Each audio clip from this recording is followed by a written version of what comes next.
गरीब का कोई नहीं होता है।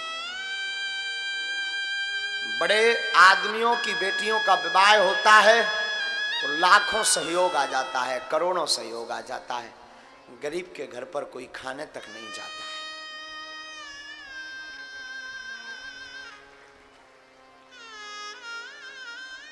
साधु जी, अमीरों की शादियों का न्योता सबके घर जाता है, बस गरीबों के घर कभी नहीं जाता। सच बोलें, गरीबों का तो सिर्फ कृष्ण होता है।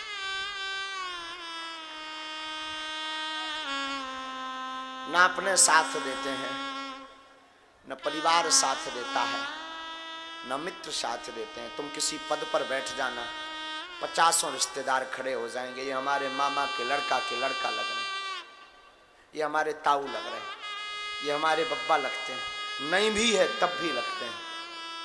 और गरीबी में सगा रिश्तेदार भी मुंह मोड़ लेता कि ये हमारा कोई नहीं है।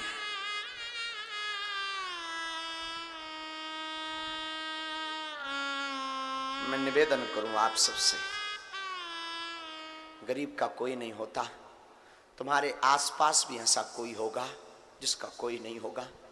मेरी कथा सुनकर अगर जा रहे हो तो एक काम करना, आज से जिसका कोई ना होना उसके तुम बन जाना।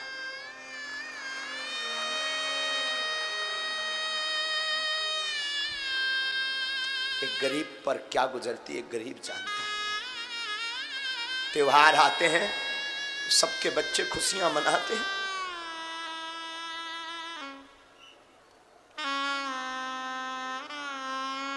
वो कैसे अपने बच्चों को संभालता।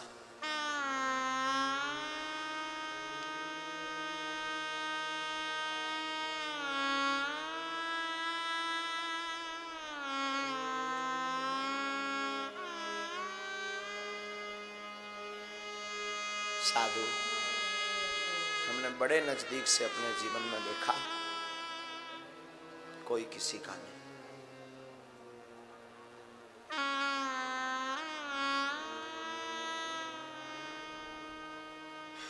शिवा हनुमान जी के कोई किसी का नहीं होता है।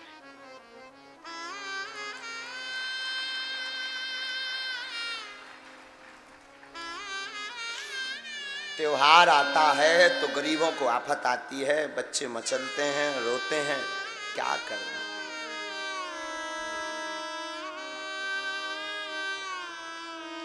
रिश्तेदार न्योता तक नहीं देते क्योंकि इसे कुछ दे नहीं पाना। लोग उधारी भी नहीं देते, उधारी भी उन्हीं को दी जाती जो अमीर होते हैं, क्योंकि इसे चुका नहीं पाना है। बैठने की इज्जत भी गरीबों की विचित्र होती है। अमीर आ जाए तो उसे सिर पर बैठाया जाता, गरीब को दुत्कार दिया जाता है। और घर वाले बड़ा मजा मारते हैं गरीबी का। एक का घर टूटा हो तो घर वाले तो और आग लगाते हैं। क्या कहते,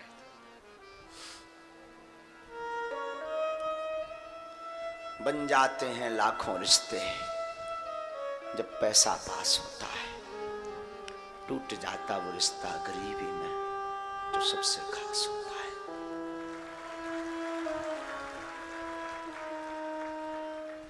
कभी कभी हम तो भगवान से कहते हैं, ईश्वर सबको सब कुछ बनाना, जैसे हमने भोगा वैसे किसी को गरीब मत बनाना।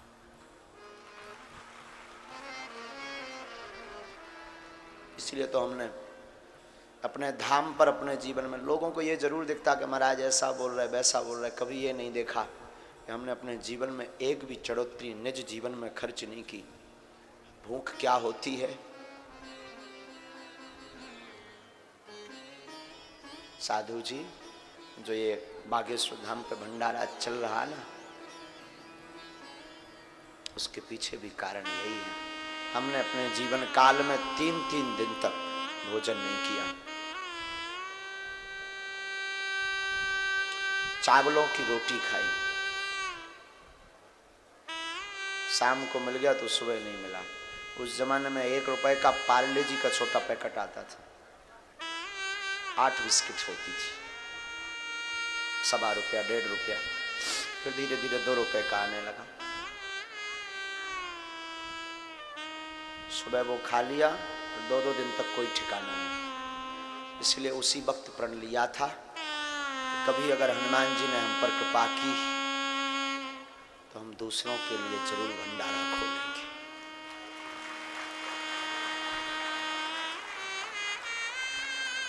और आज हनुमान जी की ऐसी कृपा, रोज 2 से 4 हजार लोग प्रसाद बागेश्वर धाम पर पा रहे हैं।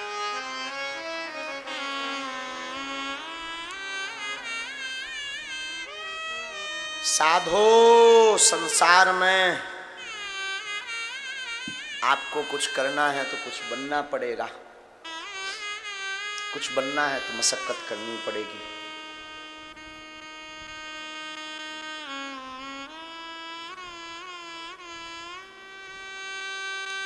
गरीबों की पढ़ाई भी बड़ी विचित्र होती है।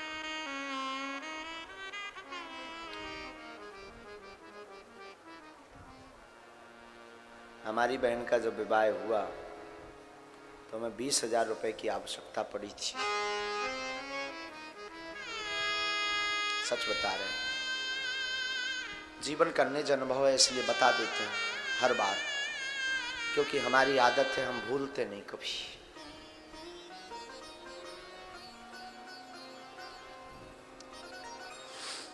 पंद्रह दिन घूमे थे, उधार नहीं मिले थे, क्योंकि हमें चुका नहीं पाना था, उनका ऐसा मानना था।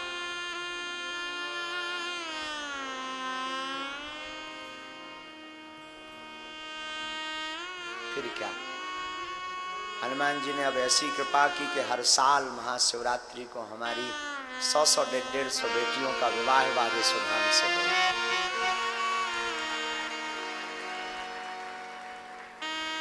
इसीलिए हम तुमसे कह रहे हैं कि तुम्हारे आसपास कोई हो तो तुम सहायता जरूर करना। कभी अगर उसका चंद्रमा चमकेगा ना, कभी उसका दिन बदलेगा ना, तो वो तुम्हें भी ऐसे हाथों में लेकर के घूमेगा।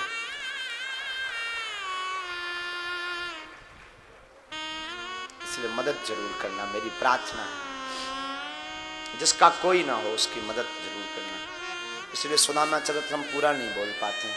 2-3 चरित्र ऐसे हैं जो हम बोल नहीं पाते। क्यों नहीं बोल पाते खबर नहीं। आज की कथा जिन्होंने सुनी है, हम प्रार्थना करेंगे, गरीबों का कोई नहीं होता है, तुम जरूर मदद करना,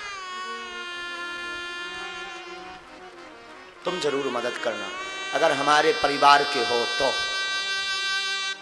अगर बागेश्वर धाम परिवार के हो तो तुम जरूर मदद करना।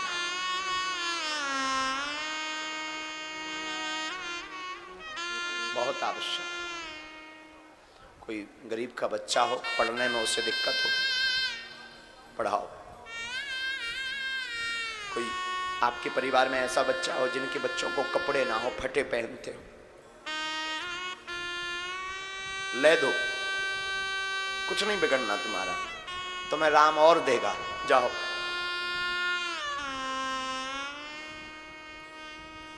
कोई बहुत बीमार हो, कोई सहायता ना कर दो, थोड़ी सी मदद कर दो, समझ लेना शनिचर उतर गया।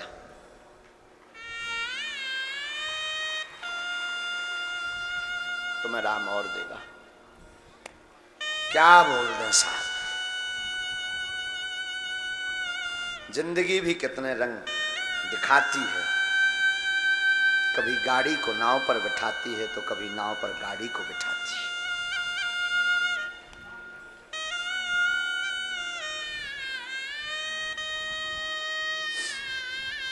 सुदामा के जीवन में भी ऐसा गुजरा।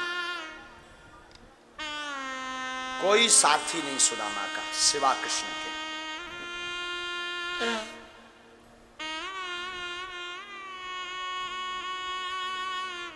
पता नहीं 2-3 दिन से खबर नहीं क्यों वही पुरानी याद आती है, खबर नहीं। हम आज सुबह किसी को बोल भी रहे थे, बार बार हमें वो पुरानी याद आ रही है। कौन सी? वो फक्कड़पन वाली।